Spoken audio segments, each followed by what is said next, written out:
Reverendas irmãs religiosas, caríssimos irmãos, podem sentar-se.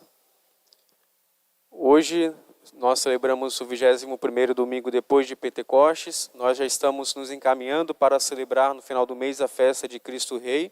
E por isso a igreja vai colocando no nosso coração a dimensão da proximidade do reino de nosso Senhor e de sua vinda.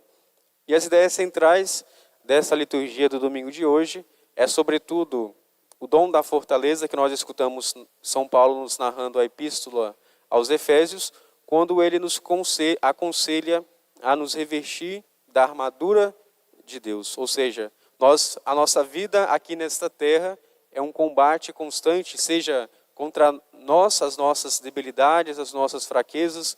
Nós devemos pensar e ter consciência que nós precisamos melhorar muito, que nós ainda não estamos prontos para estar na sua presença, na presença de Deus, que é a plena santidade. E também nós devemos recordar que é um combate constante contra as armadilhas do mundo materialista, que tem de tolir a nossa fé, colocando em nosso coração, em lugar de Deus, aquilo que devia ocupar as coisas espirituais. Nós vamos colocando, dando o acesso às coisas do mundo no nosso coração e assim tirando a centralidade de Cristo em nossa vida. Então temos coisas para combater em nós e fora de nós. Mas também, e aquilo que é o mais importante, que São Paulo vai nos dizer, é que o nosso combate também não é contra pessoas de carne. Mesmo sendo o maior pecador deste mundo, não é contra essas pessoas que nós combatemos, mas é contra as suas ideias, as suas ideologias que são contrárias a Cristo, são contrárias ao Evangelho. Então nós devemos, é claro, combater essas ideias más, as heresias, aquilo que nos leva a perder a fé, a apostasia, mas devemos pedir a Deus que possa converter o coração desses pecadores, dessas pessoas que estão no caminho do mal. Mas nós não queremos o mal em si mesmo para essas pessoas, mas rezamos para que Deus possa convertê-los e dar a eles também a graça da salvação. E São Paulo vai nos dizer que o nosso combate, que não é contra pessoas de carne, mas é contra os espíritos malignos que andam pelos ares. E nós devemos recordar que nós recentemente celebramos a festa de São Miguel Arcanjo, que vai justamente colocar em nós essa consciência de que nós estamos aqui nessa terra, seja na presença dos anjos bons, que permaneceram fiéis a nosso Senhor, mas nós somos constantemente, como vai nos dizer São Pedro, que o demônio está ao nosso redor, querendo nos perder, como um leão procurando a quem devorar. Então, devemos ter também essa consciência que os demônios, eles estão presentes, fazem presente na nossa sociedade. Nós não podemos ver a sua aparência, é claro, mas nós podemos perceber os efeitos malignos do poder do mal em nosso meio, sejam pelos nossos pecados, pela influência deles na nossa vida, mas nós devemos estar armados pela força de nosso Senhor para combater contra este inimigo que quer justamente perder a nossa salvação. O demônio, ele quer justamente fazer com que cada um de nós, possamos perder a nossa amizade com nosso Senhor, seja por pequenas infidelidades, ou seja, os pecados veniais, mas também os pecados maiores, os pecados mortais. E nós, juntamente com a nossa invocação ao nosso santo anjo da guarda, São Miguel Arcanjo, nós pedimos a proteção a nosso Senhor.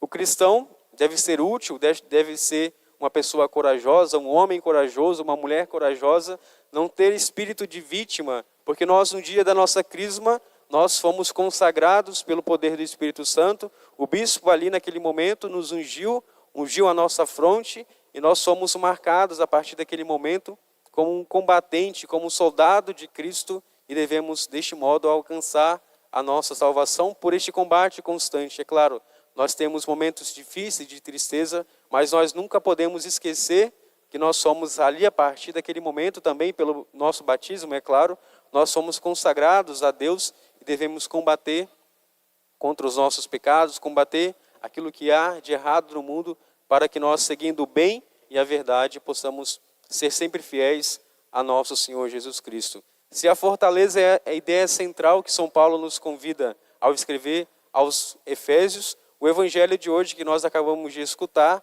nós vemos a proeminência da palavra perdão.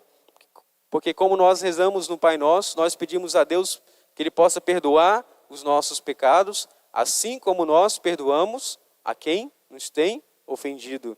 Então, a condição primordial para que nós possamos alcançar em nossa vida o perdão de Deus é também perdoar o nosso próximo, é perdoar aquele que nos ofende de certa forma. E a falta de perdão vai dar a nós grandes consequências negativas. Então, uma pessoa que não tem a capacidade de perdoar plenamente a quem ofende, aquelas pessoas que, de certa forma, nos prejudica, não é a pessoa quem ofendeu a nós, que nós, pela nossa falta de perdão, está sendo prejudicada, mas é a pessoa que vive constantemente remoendo aquela situação, aquele acontecimento, e a falta de perdão gera em nós, além dos sentimentos maus, pode gerar também consequências físicas. Então, a falta de perdão que nosso Senhor quer que nós livremos o nosso coração, nos convida a ser plenamente felizes, a estar plenamente agradecidos a Deus também pelo seu perdão, porque nós podemos imaginar, nós, quando estamos diante de uma pessoa que nos ofendeu, nós apenas podemos ver a sua pessoa, nós não podemos ver as motivações, o íntimo daquela pessoa, mas Deus a quem nós ofendemos, muitas vezes, Ele conhece profundamente o nosso ser, conhece os nossos pensamentos, conhece os nossos sentimentos, a nossa história, mas qual é a atitude de Deus em relação a nós? É a misericórdia, é a compaixão e é também o perdão. Então nós devemos, com esse ensinamento de nosso Senhor Jesus Cristo, pedir a graça do perdão. E existe uma novena do perdão que São José Maria Escrivá vai nos ensinar. Então aquela pessoa que tem dificuldade extremamente de perdoar o próximo, eu aconselho a rezar a novena do perdão de São José Maria Escrivá. Então cada dia ali nós veremos gotas que Deus vai colocando no nosso coração para que nós possamos ter a graça e a coragem também de perdoar prontamente a quem nos ofendeu.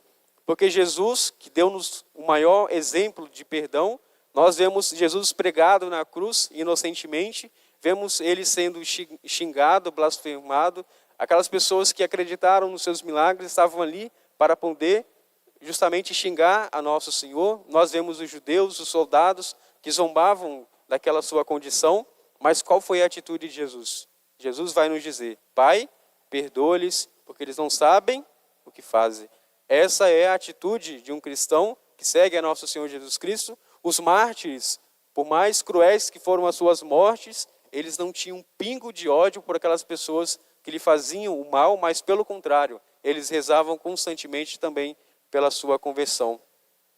Devemos recordar também que São João Paulo II, que teve aquele incidente do tiro, que quase tirou a sua vida, e aquele homem que tinha quase tirado a sua vida, São João Paulo II o convidou para poder fazer o quê? Para xingar, para reclamar com ele que tinha quase tirado a sua vida, que tinha atrapalhado todos os seus planos.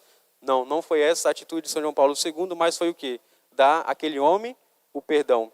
Mas o perdão, é claro, não é esquecer completamente daquela falta, mas é dar, justamente o perdão vai nos fazer ter a coragem de prosseguir a nossa vida, mesmo tendo aquela recordação.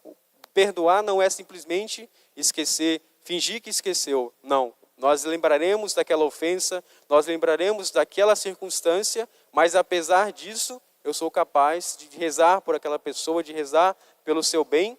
E outra coisa, em terceiro lugar, o perdão também não nos obriga a conviver constantemente de modo familiar com aquela pessoa, tendo a mesma intimidade. Nós vemos aí que quando alguém nos ofende, quando uma pessoa nos prejudica, nós não temos, é claro, a obrigação de viver como se nada tivesse acontecido. Isso daí seria uma falsidade. Não, nosso Senhor nos convida a perdoar sim, mas que nós possamos ter também a consciência de saber em quem nós confiamos, em quem nós colocamos a nossa confiança. E para poder terminar a nossa reflexão deste domingo, eu conto a história de alguns monges que viveram na Idade Média.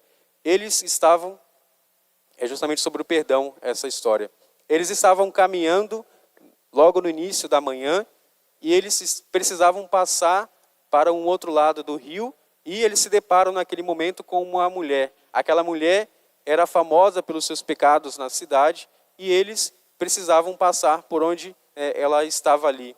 E devemos recordar que os monges naquela época viviam de uma forma muito radical, sobretudo a sua obediência e também os votos de castidade que todo religioso e que todo monge deve estar prontamente para combater contra os pecados. Então, era um perigo de fato contra a castidade daqueles homens, mas nós veremos como que foi a sua reação diante daquela circunstância. Aquela mulher, ao perceber que eles estavam se aproximando, pede que eles a ajudem a passar para o outro lado, porque era difícil passar por aquele riacho, por aquele rio, e temos duas atitudes diferentes em relação a este pedido de ajuda. Os dois sabiam da condição daquela mulher, que era uma pecadora pública. O primeiro vai passar, nem quis dar atenção àquela mulher, e ele vai seguir o seu caminho.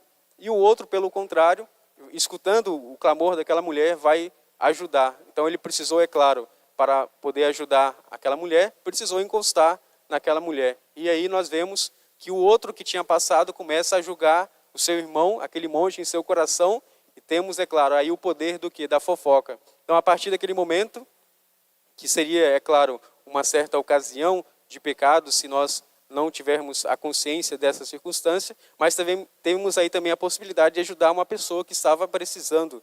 E aquele monge, ao chegar no convento, vai espalhar aquela conversa que o seu irmão monge tinha parado para conversar com uma mulher à beira do caminho, e ali, é claro, nós sabemos o poder da fofoca na vida de uma pessoa. E as mais horrorosas histórias foram contadas em relação daquela circunstância. E aquele monge que tinha parado para poder ajudar aquela mulher, ele mesmo sabendo da sua condição e da condição dela, ele não poderia se aproximar, ter tanta familiaridade com as mulheres, e ele prontamente pôde parar ali para poder ajudar. E ele levou a mulher até o outro lado, e ali eles se separaram e nunca mais se encontraram. Então vemos aí também essa relação de caridade. Depois que aquele homem chegou no convento, ele sabe de toda aquela história, mas ele nem lembrava muito mais sobre aquele fato, aquele ocorrido.